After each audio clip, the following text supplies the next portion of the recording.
The Golem of Rabbi Loew, A Legend of Old Prague, by Rudolf Lothar. It was still in the room. In the corner sat two women, busily embroidering. The elder one seemed intensively engaged in her work.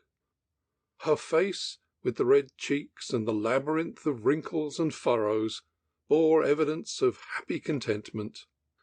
The small, cute eyes flitted restlessly from the golden pattern of the cloth to the window, evincing an anxious curiosity to see what was going on. But there was not much to be seen there.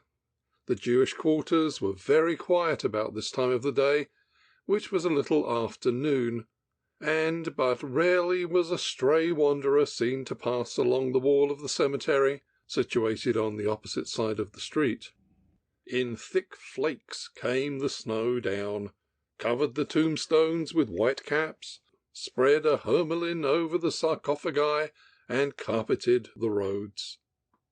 Mother Hannah, having contemplated for a while the whirling and dancing of the flakes, dropped the grey head again upon her work, and plied her needle with increased activity. Opposite her sat a young, pale-faced, delicate creature, who never raised her eyes from her embroidery frame. Indeed, so still, so sad and grieved did Mother Hannah's pet never look before, and nevertheless there was not in Esther's life an hour the secret of which was unknown to her. She had been her nurse, had guarded and watched her since she was a baby, cowed like a faithful dog before the sill of her experiences, had warded off every evil, had barred admission to every sad thought, every sorrow-laden emotion. When Pearl, the wife of Rabbi Loew, had died, and Hannah had taken charge of the household affairs of the rabbi and assumed control, she had taken a sacred oath by herself to take care of the rabbi's daughter with the affection and solicitude of a mother. Thus, a sleepless watchfulness over the dear beloved body, the good pure soul, the strong but somewhat taciturn heart, was the substance of Mother Hannah's existence. But what was troubling this soul? What made her heart tremble? What retarded this body in its bloom and development? Because Esther was growing thinner, and her head drooped like a parched flower. Mother Hannah did all she could. She set before her the daintiest dishes. Nothing seemed to give her pleasure any more. When recently her father had been summoned to Emperor Rudolf on Hadrashin, and all Prague spoke of the great distinction shown to him and the whole jury of Prague, hardly a smile had passed over the child's lips. And when her father had returned from the audience, and the trustees of the congregation, with rich Mordecai Meisel at their head, had solemnly received him at the gates of the ghetto, the child had not even gone to meet him at the vestibule. Why, that was not her formerly, to sit quietly by herself and bite her lips.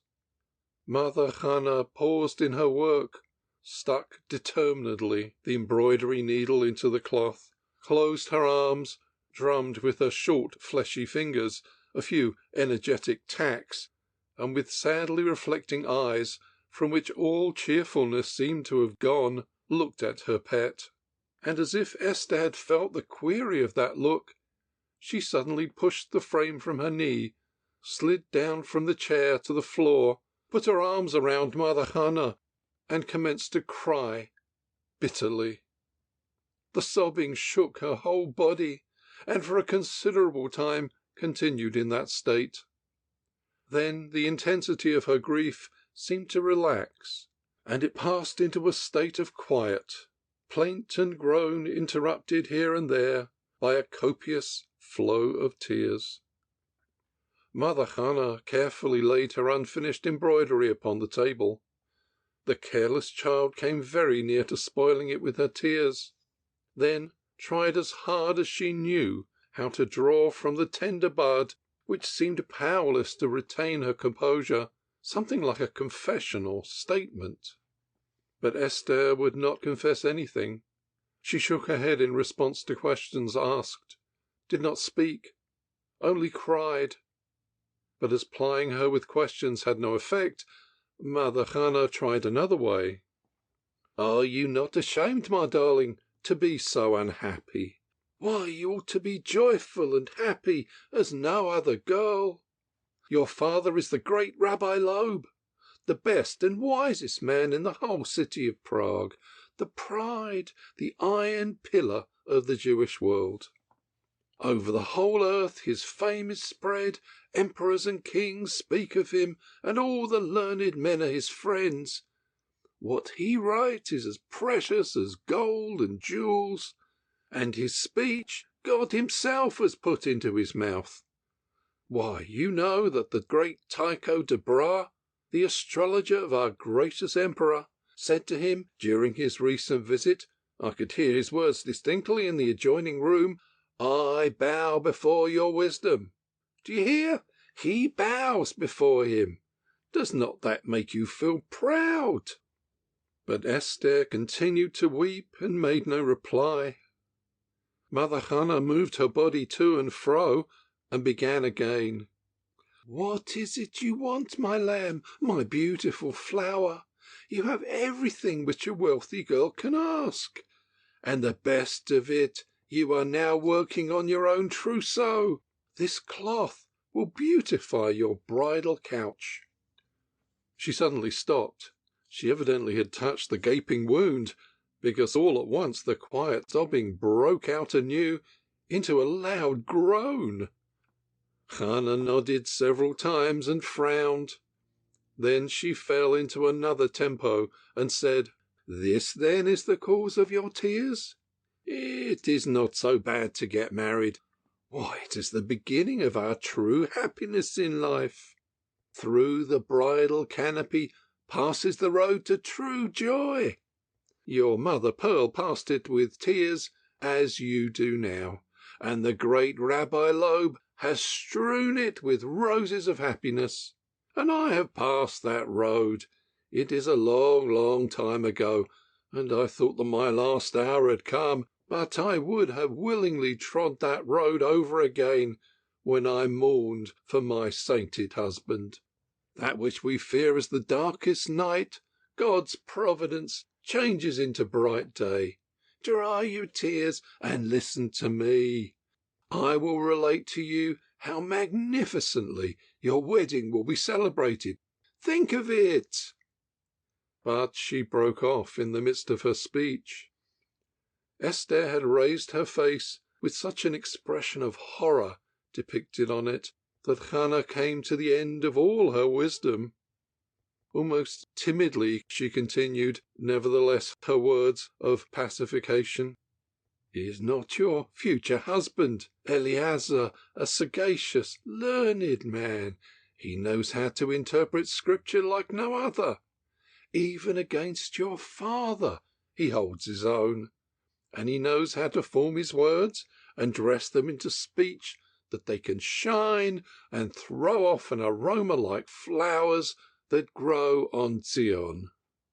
His heart is as true as gold, and he loves you. Oh, I'm sure of that. When he looks at you, love beams out of his eyes, as God did out of the burning bush." For the first time, Esther opened her mouth. "He squints." "No, I have never observed it," asseverated Hannah with emphasis, but not with sure conviction, because she knew that he squinted, that he was malformed and round-shouldered. He was a homely man. No palliation could change that. He was ugly. But Hannah did not dwell on it. She did not care to praise his bodily perfection, but contented her to point out, in touching words, his noble moral qualities, his great mind, his wise foresight. And when Esther, in spite thereof, refused to be pacified, she finally played her trump card. "Your father has chosen him. Your father knows him. Your father is the wisest of men. He sees through the heart of man. as if it were of glass. If he did not consider Eleazar worthy of becoming his son-in-law, he would never have consented to give him the hand of his daughter. Then Esther raised herself straight, dried her tears with a determined move, and threw back with a violent motion of her head the black hair which hung down over her forehead. Then she clasped Mother Hannah around her waist, pressed her burning face on her shoulders, and spoke in rapidly thrown-off words, in fleeting sentences. No, she would not marry him, the ugly, misformed man, be he ever so great, a man of learning, and though he could compose psalms like King David, he was abhorrent to her. She was afraid of his touch. She could not even shake his hand. When he stared at her, when he attempted to speak to her with timid, stammering speech of his love, she felt like running away. And that man she was compelled to marry. Father had said so, and the thought of contradicting father had never entered her head. It was worse than death. And again it quivered around her lips.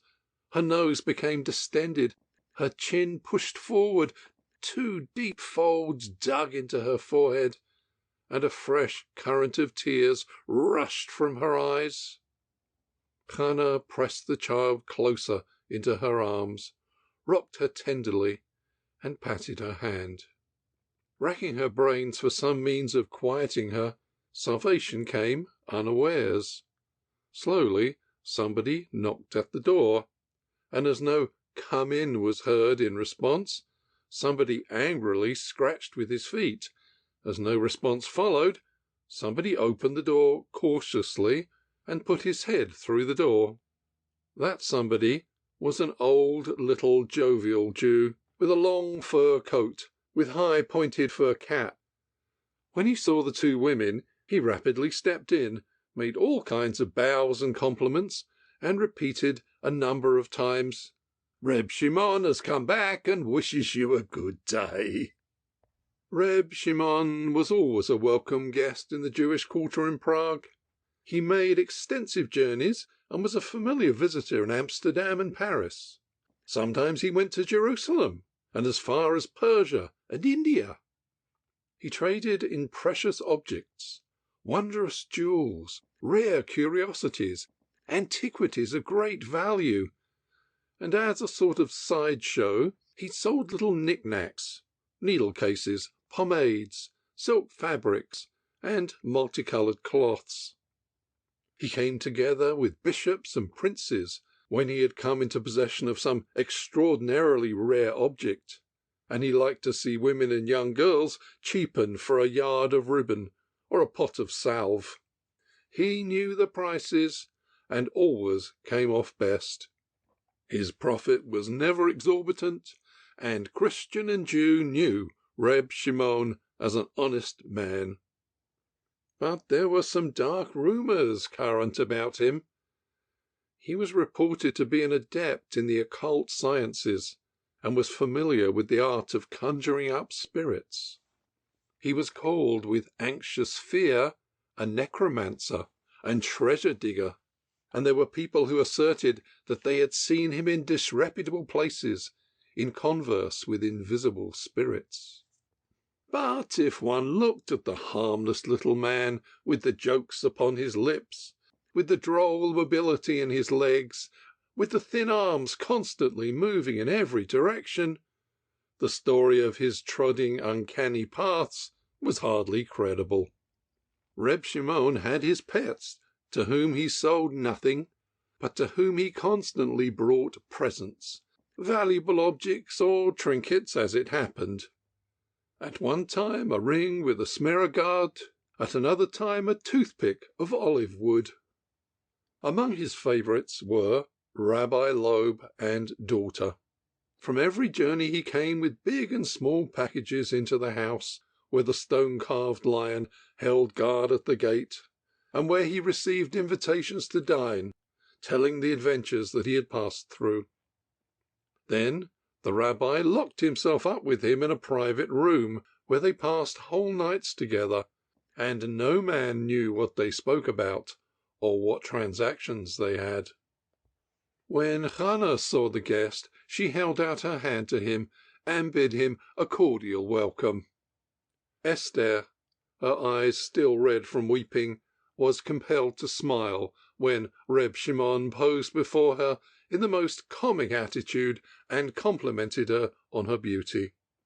He raised up both arms and danced first on one leg and then on the other, rolled his eyes, and quoted passages from the Solomonic love hymn. His whole face was wreathed in smiles.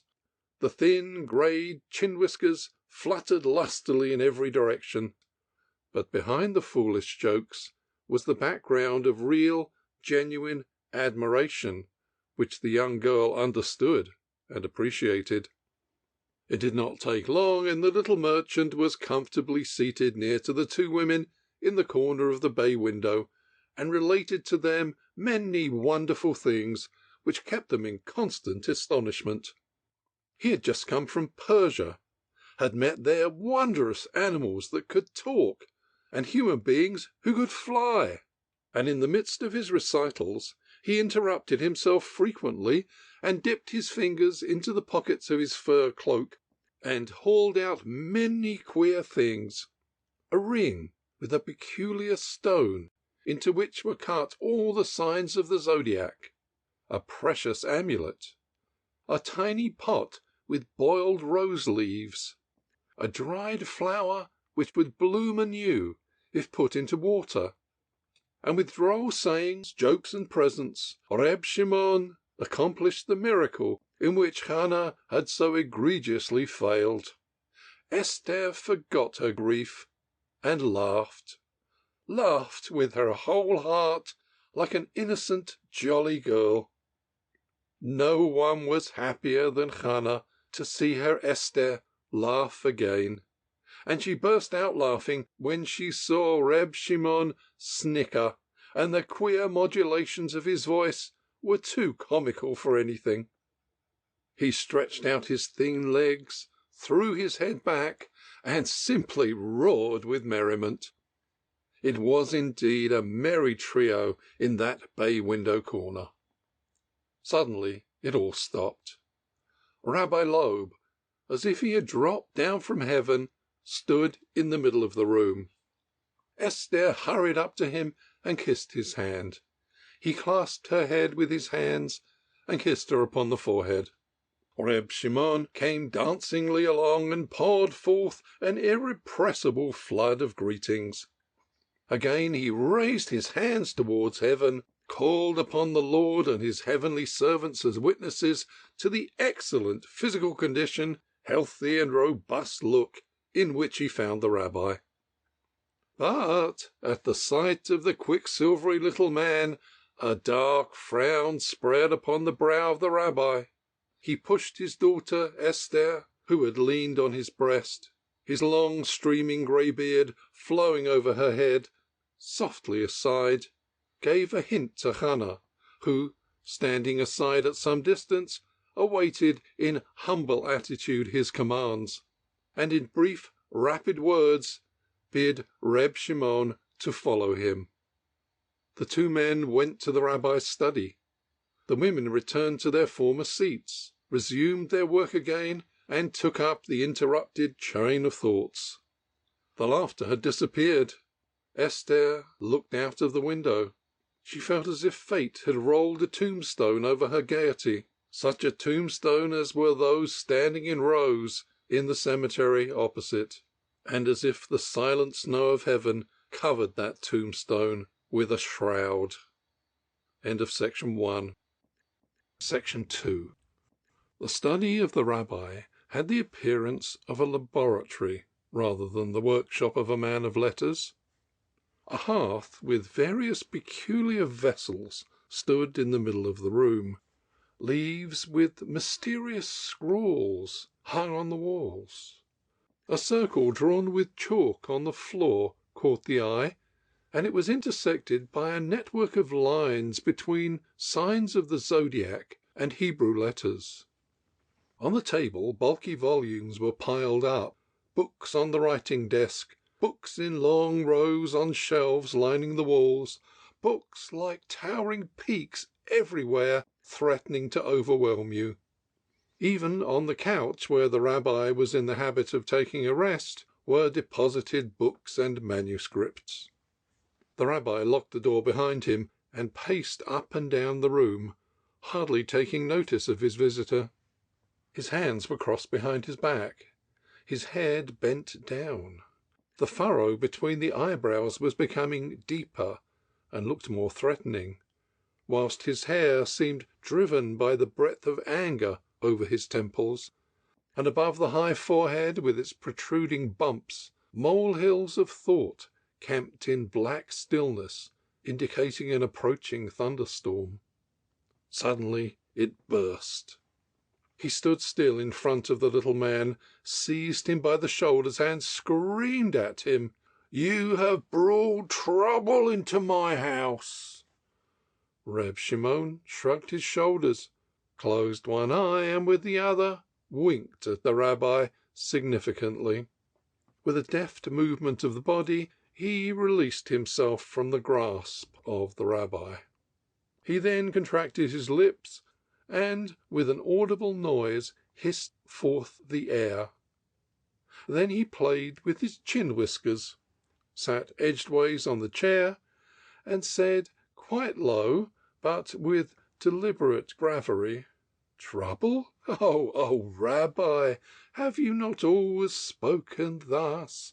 Why have you begged me to tell you more of it, always to show you more of it? You have probably not succeeded in the great work, and you nevertheless have the temerity to encompass the miracle. I brought the science with me from India. What have you done with that science?" The rabbi stepped to an enclosure, lifted the curtains. "Look at this," he said composedly and solemnly. Reb Shimon opened his eyes wide, stretched out his hands, and drew them back in token of his immense surprise. There, in the corner, was a life-size figure formed of clay. A Grecian marble statue must evidently have served the artist as suggestion, not as model. In motion, as well as in expression, the figure differed entirely from the Grecian original. It represented a young man of the most beauteous perfection, but in the features, as well as in the build of the body, the spirit of the antique was wanting. Not Grecian, divine cheerfulness, not Olympian plastic, but terrestrial animal strength, a burning, intense desire for the manifestation of life. The muscles were as if ready for action, and the mouth as if to open the lips for speech. "Look at this," said the rabbi. "Without rest did I fashion and labour on this statue. My clumsy hands, my awkward fingers, I schooled and trained, and now my heart is glued to this clay, this figure, this golem. The first steps leading to the temple I have mastered. The vessel is ready to receive its soul. You comprehend the audacity of my work. You know that the road toward the work in which you have initiated me passes the abysses of darkness which no sun ray may light up, into which no human eye may dive. Life do I venture to spend with the power of death, as death delivers the human soul from her prison, in order that she wing upwards, pure and free, towards the eternal. So do I wish to deliver her of her shell. But I want to assign to the soul a place to house in, a dwelling which I have constructed where I can watch her and study her. That which only God has accomplished until now do I want to accomplish.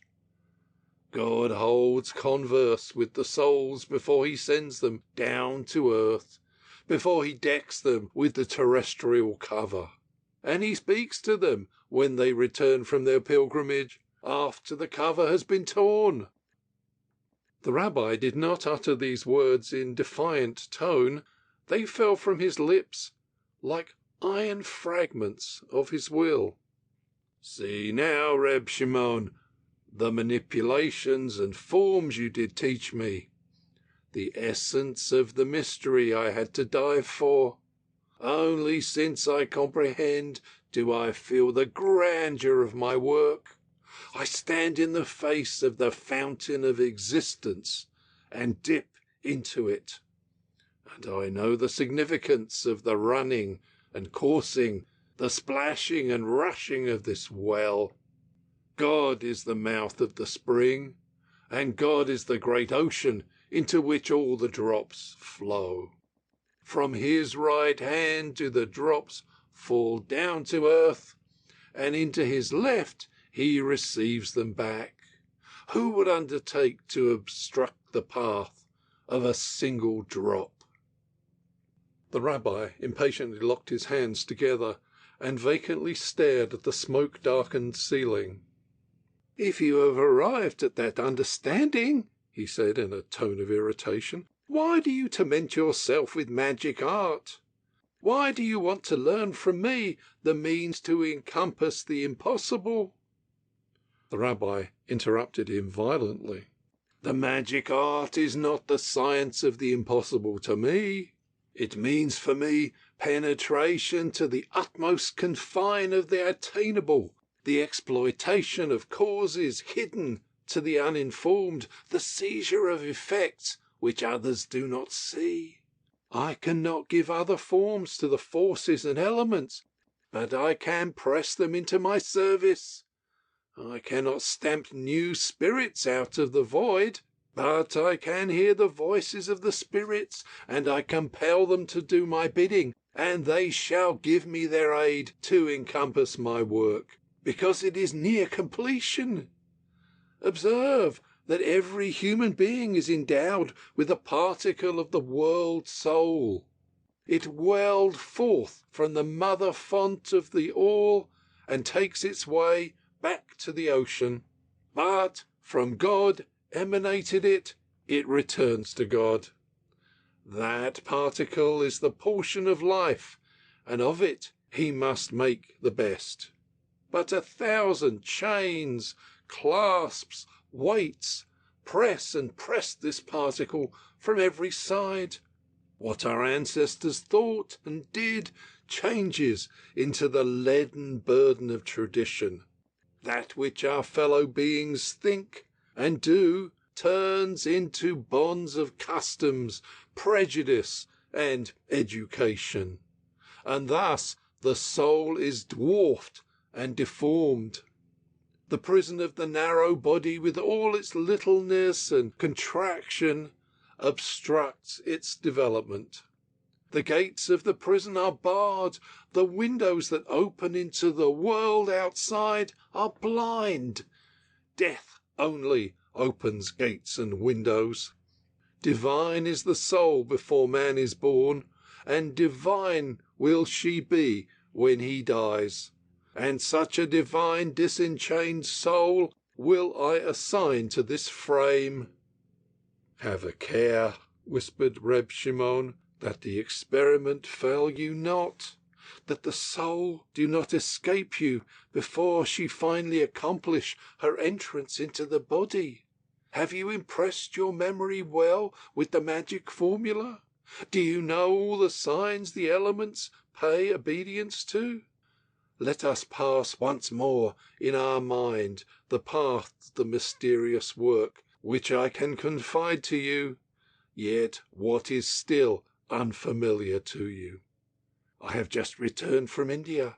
In that country there are sages who stand closer to the secret of the soul than we can conceive of.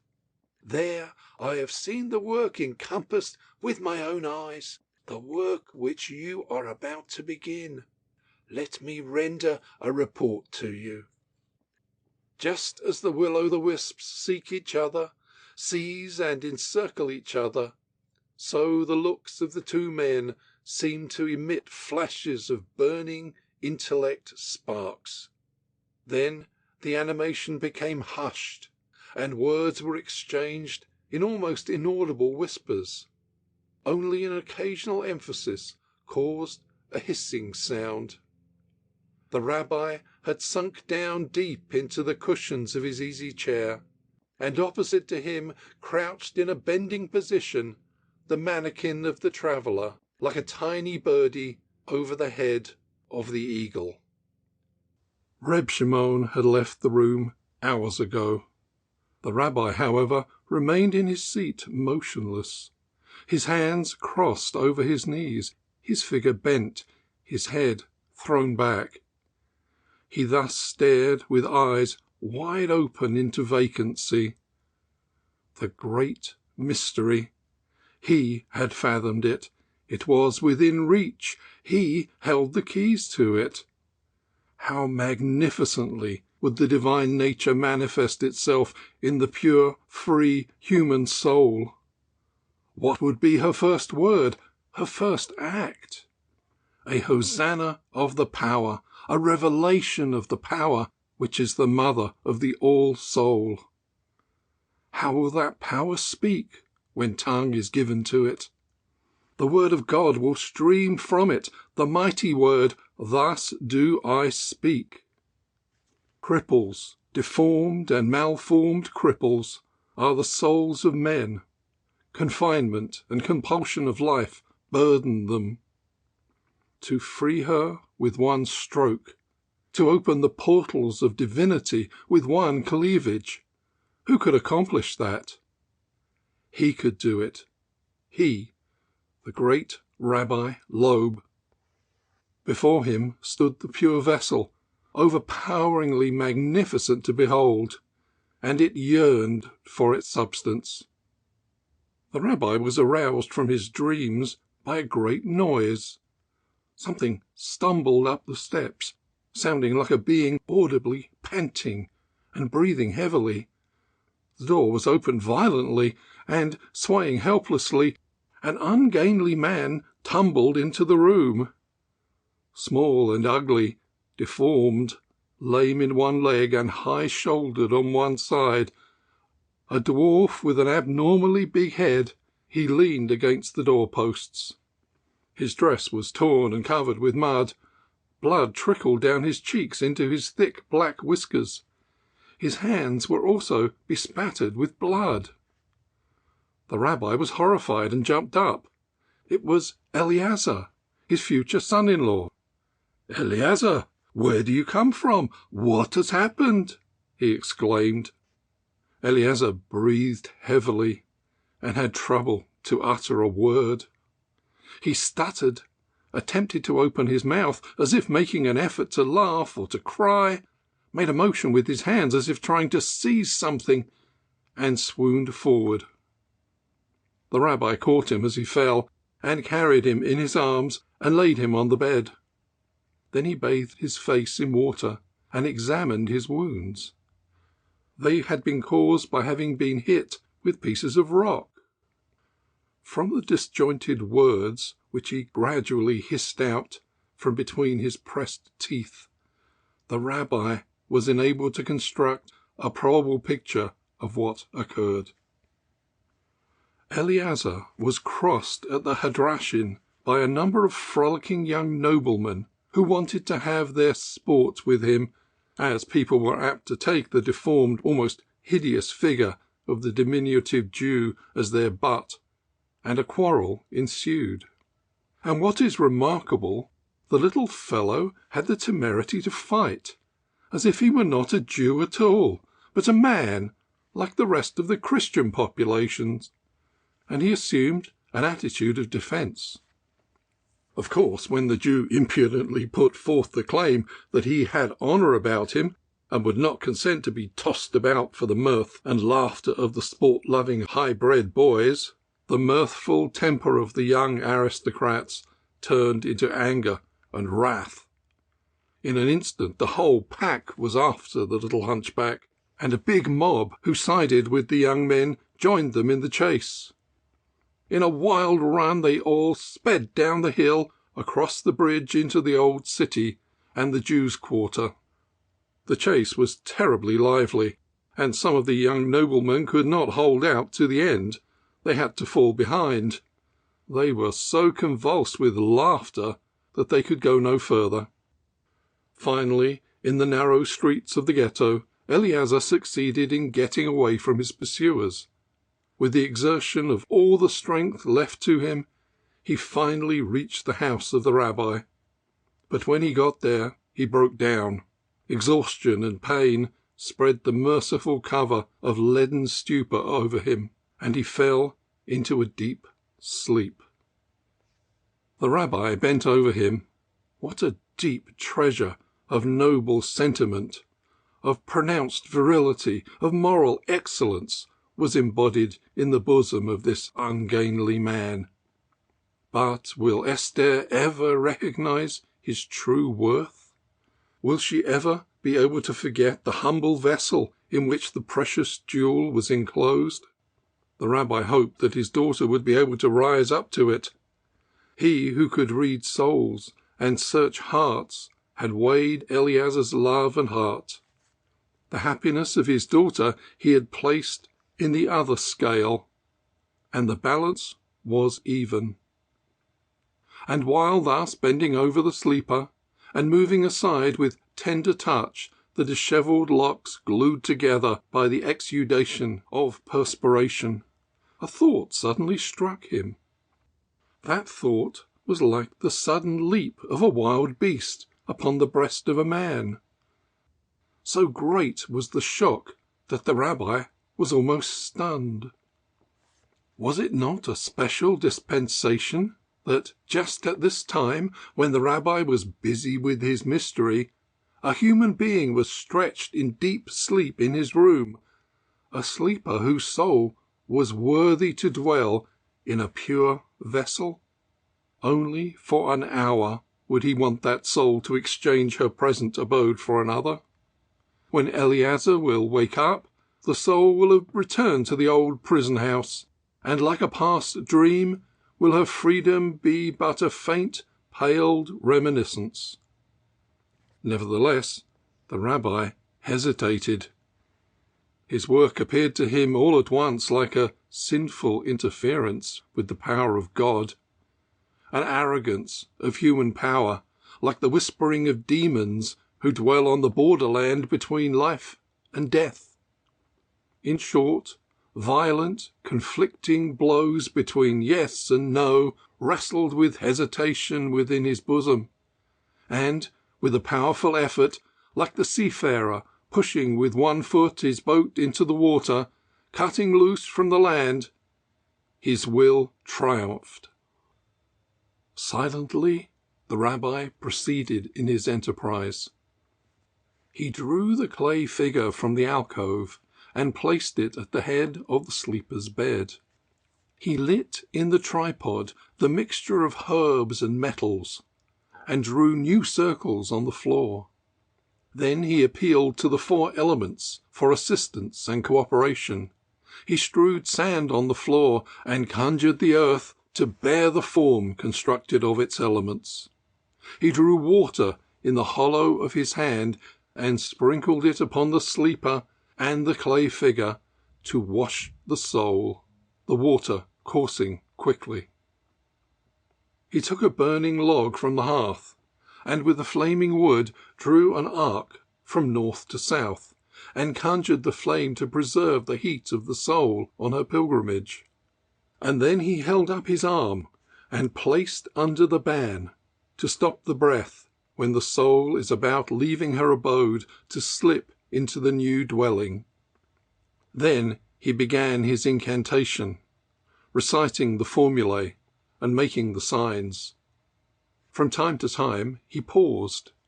He looked then intently at the sleeper and listened to his breathing. And the clay figure stood there without motion, stiff and unchanged. The rabbi then resumed his labours. With his fingers he made strokes, passing from the living form to the inanimate, and his words were at times soft and insinuating, whispers of love, at times hard and commanding, like the roar of a storm. Suddenly the rabbi dropped his hands, and the words froze upon his lips. The room was in a deep dawn. Through the window shone in the pentagram the expiring rays of the sun upon the spire of the Jewish council hall. The time had come for the divine evening service. The congregation was waiting for the arrival of the rabbi. Sabbath had begun. Were Reb Shimon's instructions wrong or incomplete? Was his undertaking beyond the power of man? Or was it in an unfinished condition? No matter, the rabbi had to abandon it for the present. Sabbath had begun, and solemnly he imposed his command of rest upon hand and mouth. The rabbi was compelled to go to the synagogue to proclaim the message of divine peace. He went. The sleeper lay there peaceably. The attempt had miscarried. Section 4. The sleeper lay there peaceably, and stiff and stark stood the clay figure at the head of the couch. In the darkness the contour of things disappeared. Wall and ceiling were dissolved into one shadow. They disappeared in the endlessness of darkness. And from the darkness arose confused sounds, at first in low, single deep notes, then in single loud tones, then in swelled chorus rising in might. The elements sang their hymns. The earth resounded with the heavy steps of basal accords. The fire flared sizzingly and trumpeted forth in rising, jubilant calls. The water intoned his eternally mysterious melodies. The air came with storm and might, and shook all foundations. And the entire chorus rushed upon the clay figure, and it swayed to and fro, and between clay and life mighty tones spanned the bridge. "Wake up!" cried the fire. "Move!" commanded the water. "Breathe!" blew the air. "Walk!" was the order of the earth. And the figure stretched itself, raised its arms, opened its eyes. The enterprise had succeeded.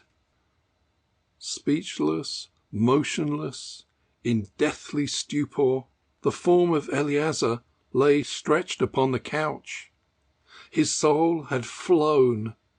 The body of the golem had absorbed her. Ever higher, ever stronger waxed the chorus of the elements. Like rushing torrent and cataract, they thundered from the heights. Like raging waves, they jumped up. The space was filled with them. The golem moved his arms. He moved, awkward and uncouth at first. He turned his head around. He bowed down and rose again, and it sizzled up like a spring from the depth below that had at last found its way into the free air. Into the free air. The golem clenched his fist, and raising his arm high, brought it down upon the table, that it broke into 1,000 splinters. Then he seized a piece of wood, and turned it in every direction, and madly raged all around the chamber. The noise terrified the whole house. Esther, beside herself, jumped up the stairs to see where the noise came from. She rushed into the room and saw herself in the presence of the golem. But he had hardly seen her when he rushed upon her with a wild yell. Esther, as if rooted to the floor, stood there in the middle of the room, and before her stood the golem, and from his mouth streamed forth a flow of ardent words, words of passion, and his hands twitched with passion for her body. and the passion burned in his eyes as if ready to step out of their caverns and devour her. The words were at first disconnected utterances, but their tone, their colour, their intonation were animate with love, that love which storms onward upon the triumphal car, like the sun through the universe. The soul, freed from her trammels, revealed herself in her two mighty motive powers, manifestation of energy the one, passion of love the other. And now both were welded into one. The energy wrestled with love, and love fought with the energy of the freed elements for the mastery. It was Eleazar's soul that spoke out of the golem, but she spoke as the souls speak when assembled around the divine throne, summoned by supreme command, freed from their terrestrial shells. She spoke as the angels speak, whose wings reach from earth to heaven, and whose sword is like lightning, and whose breath is like the storm wind.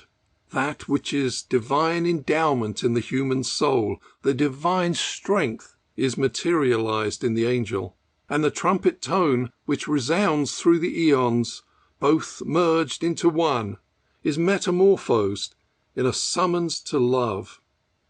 The pinion's motion, which reaches from earth to the throne of God's majesty, lightning's spark which parts the night and flashes down a flaming, that the depths tremble in their foundations, the storm whose kiss crashes down the forests and bursts the rocks. They are but messengers of love, and such messages came now from the mouth of the golem. Eleazar spoke to Esther. His soul, freed from its shell, now spoke.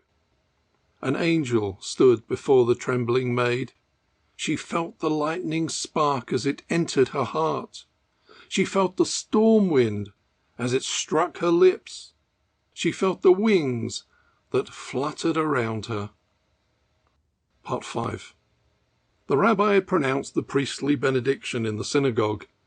The worshippers in the white scarfs had bowed their heads. The murmuring chant of the psalm rose in its final plaintive appeal for God's mercy and terrestrial peace. The looks of the devotees were riveted upon the sevenfold candelabrum, as if it were destined to become transferred to Zion in the temple of a free nation, to whom the future had been vouchsafed. But the lights went out, and the eyes of the devotees, ardent with pious yearning, became downcast, and with the solemnization of the service, the dream of the hour, the hope for Zion, was flown. The men went to their homes, serious, with slow steps. With bowed head they proceeded on their homeward march through the deep snow. Only the rabbi hastened with rapid strides to reach his home. Sinister apprehension filled his bosom. He flew up the steps, and with a powerful push he broke through the door. What he saw filled him with terror. The golem had seized his child as the condor holds the lamb in his talons, and Esther seemingly made no effort to tear herself loose. Her wide-opened eyes seemed in a reflex of ecstatic joy. Her mouth was opened, ready to receive the kiss, her breast heaving to meet the victor. The rabbi threw himself upon the golem, tore away his prey, and lifted a hammer from the floor to demolish the golem. But Esther stayed his arms. His own child cried for mercy, and with her body shielded that of the golem. The rabbi's blood congealed in his veins. The golem, the clay figure, the work of his hands, robbed him of his child, held the heart of his child in his hands. The rabbi still held the hammer lifted up, ready to go to the work of destruction, but the child with a strength of which she had never been possessed before, defied him. But, in the meanwhile, the golem had hastened to the opened window. Outside a mighty tempest raged. The free souls, the angels, the hosts of hosts, filled the illimitable space and summoned their brother, summoned him to dance and race through eternity. The people were astounded at the miracle. A thunderstorm in midwinter? They only saw the wild chase of dark clouds, the burning glow of the forked flash, the rolling of the thunderclaps. But the golem saw the winged legions, saw their myriad of followers, heard too their voices, and his voice melted into one acclaim with the thunderbolt. He vaulted upon a ledge, spread his arms as if wings had taken their place, and leapt out to meet the multitude that had beckoned him. But clumsily he fell from the air onto the ground. Earth had not released its denizen. Upon the tombstones of the cemetery, the golem burst into pieces. With a loud wail, the brothers stormed away. Over the white mountain, the storm cloud disappeared. At the same moment, when the golem had fallen down, shattered to pieces, the sleeper upon the couch heaved a deep sigh. The soul which God had not summoned yet, and which had only obeyed human command, returned to her original home. Slowly, Eleazar rose.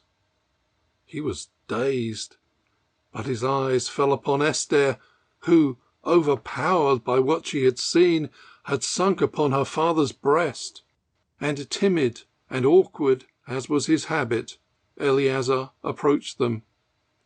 He stuttered a few words, embarrassed to find the meet expression.